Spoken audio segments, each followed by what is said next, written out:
Yan mga master. Yung gamit natin ay maliit na metal jig, ayan, naka-fish on tayo. Yan, good size na kirawan. Yan, yung gamit natin. Hindi pa dumating sa baba yung jig, kinagat-agat. Yan. Maliit lang yung nakatama na hook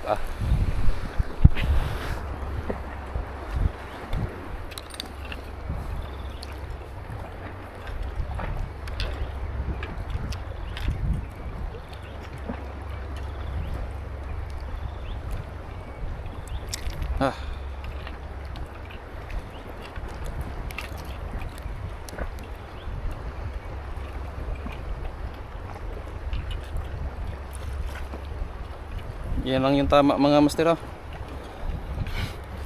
Grabe, kunat ng lips niya.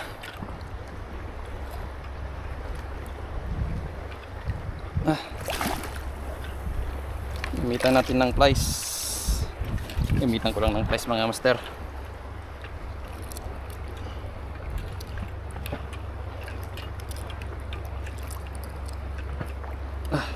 Yun.